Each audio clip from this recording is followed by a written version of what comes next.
Ooh, is it hot in here or is it just these Masked Singer performances? The Spicy Six is hurtling towards the season 5 finale and they are bringing it. It's the most moved I've ever been watching a German presenting piglet sing Phil Collins, and that's saying something. Let's break down these new clues though, shall we? I'm Anna Rumer and this is Pop Culture Social Call. I truly think this season's final 6 had the strongest vocals of any other season, and last year we had Tori Kelly, Aloe Blacc, and LeAnn Rimes competing. First up was the Yeti, who moved so easily in that costume while singing It Takes Two, but I think he might actually be a Yeti. Wouldn't that be a twist?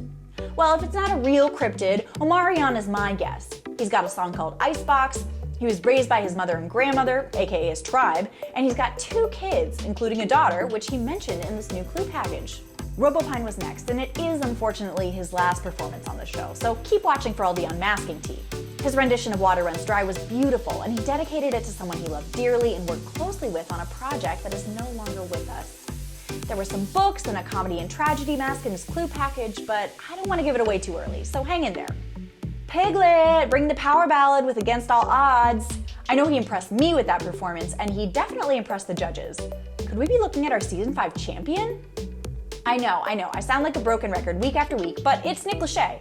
Plastic vampire teeth, Nick played a vampire in Rise Blood Hunter, being in a frat, that's Sigma Alpha Epsilon brother Lachey to you.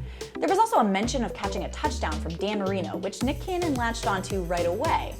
Well, duh, he would. This all went down at MTV's Rock and Jock Super Bowl 38, and Nick was right there when it happened. Full circle. Black Swan was up next, and I know we all know she's super talented, but this rendition of Do I Do was my absolute favorite.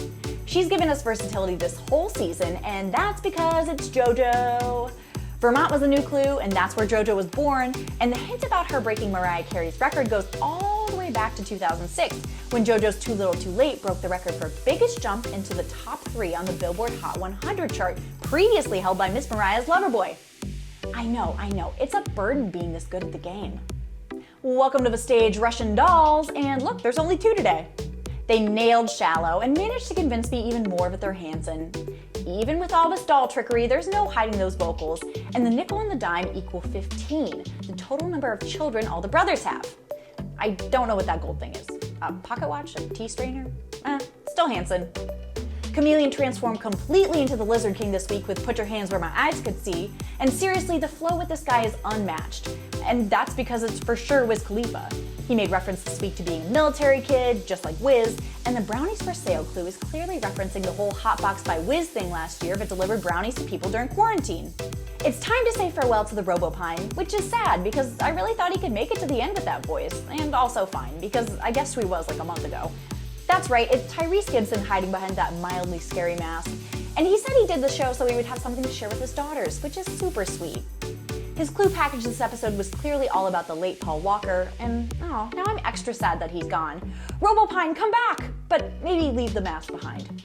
We're down to the final 5 next week, and I can't wait to see what these celebs pull out next. You'll see me there with my Robopine was robbed sign. I'm Anna Rumer, and this is Pop Culture Social Call.